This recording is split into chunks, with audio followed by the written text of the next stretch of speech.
How y'all doing, fam? This is Chris Rob with Media TV, and I'm gonna be talking about this video. It's a White House reporter, April Ryan, received death threats, and I'm gonna just give y'all a brief overview who April Ryan is.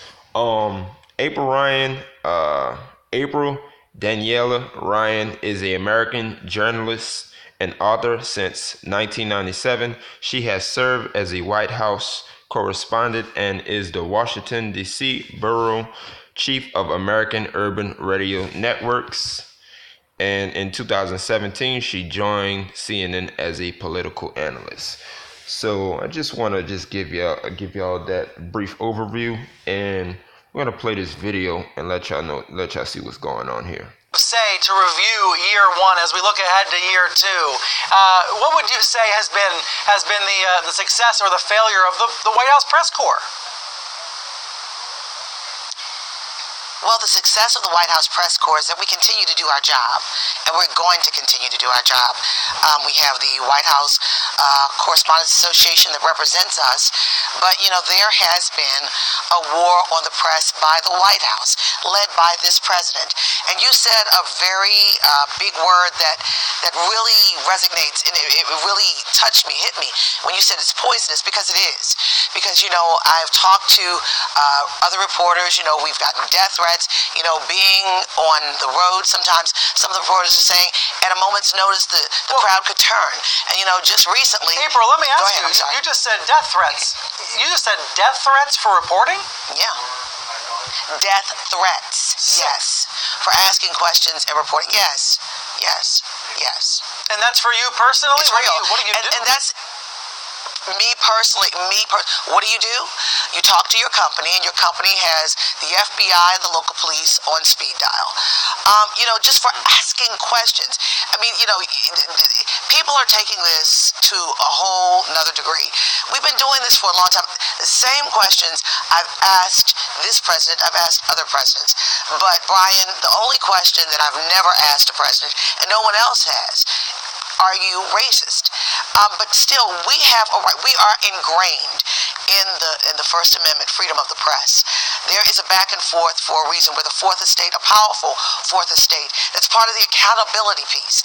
And this separates us from Russia, from China, and third world countries that have a problem. They govern the press. We are free and independent. And there are some people, to include this president, who feels we should not ask questions.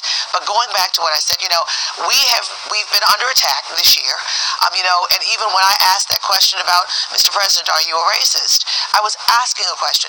I was not condemning. I was asking, because there's a groundswell. And what happens is we kind of are the conduit. We hear and throw it back to the White House, and the White House also uses us to throw back to the American public. But while I was in the Roosevelt room that day, there was a minister who chastised me, and you can hear it on tape, for asking that question. And a serious question. So the dynamic has changed. Yeah. Well, he called the other people a vulture when they started walking up, but he told me I shouldn't have asked the question. Okay, fam, let me stop it right there. So, these fucking racist ass, crusty ass devils is gonna send April Daniela Ryan death threats because she's doing her job. She's doing her job, and she said she's the only question that she never had to ask any president was, are you a racist? Because the facts is there that Trump is a fucking racist.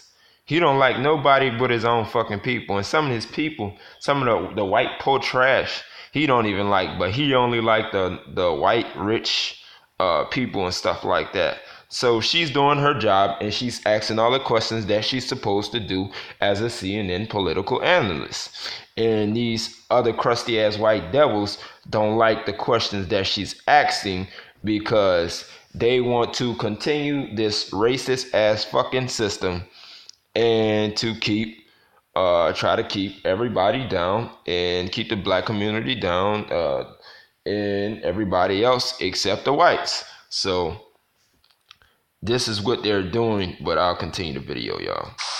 John, is it as dire as April portrays it? I don't necessarily agree with April. I do think that this being Sunday, perhaps the administration might take a lesson from the book of Isaiah when it deals with reporters.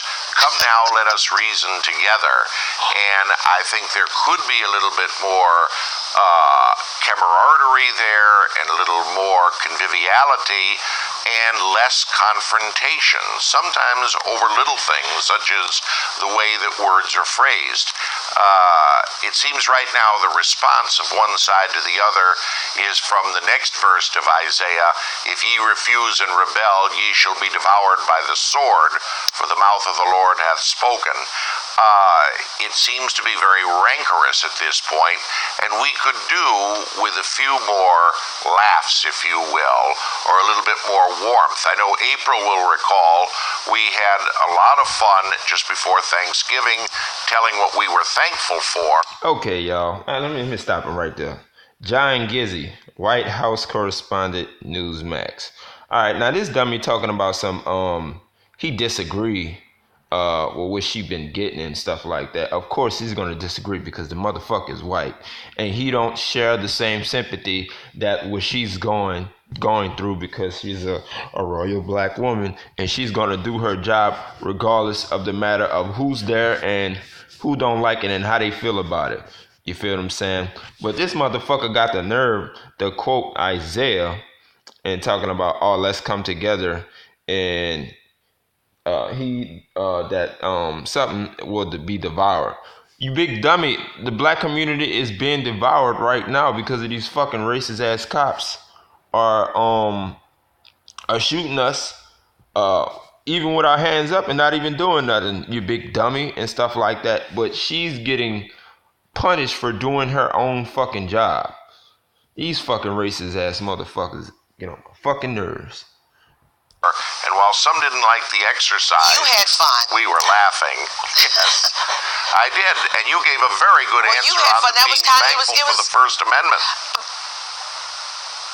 Yeah, but I didn't give that answer. But that I felt that was condescending. But the press secretary since said that she felt she wanted to break the ice. She felt she wanted to break the ice and thought that it was going to be taken in a way that we could all laugh about it. But for some of us, it felt like we were puppets. But she explained her side and I explained my side about that. We had a conversation about it. But I mean, both sides didn't see eye to eye. But she called herself, which she told me she was trying to do something good. But it didn't come off that way. Didn't come off that way. I'm thankful to some. I'm thankful for the three of you. Let me squeeze. Okay, family. All right, I'm gonna cut it off. So that's what I want to show y'all. And this dummy gonna talk about it didn't come off that way to some. No, it came off the way it was supposed to come off, and they was trying to send death threats at this lady. And when she was trying, like I said, when she was trying to do her damn job, they didn't like how she was doing her job. But how the hell can you tell somebody you don't like how somebody else doing their job when they doing their job correctly? They didn't want them to answer the tough questions because they white crusty ass ain't gonna fucking answer the questions. Family, this is what we go through every day, all day, every second, every hour, every day, every month, every year, constantly. We can't even do our job without somebody saying something. Oh, well, why you gotta say it like this? Or why I gotta be saying like this? Or I didn't get that response or something like that because I didn't think it was that bad or something like that. Yeah, dummy, because it's not being towards you, stupid. It's being towards the black royal woman right here. You big dummy. But man, this sister, she doesn't deserve this. She doesn't deserve the treatment. And the only thing I can tell the royal sister is to make sure you tell your company to make sure you have security with you and stuff like that, because these motherfuckers do not want the truth to come out, and she's gonna ask the questions that need to be asked, and they don't like it. That's just point blank. But fam, y'all have a wonderful evening. Y'all be safe out there. Love y'all, and y'all have a good night.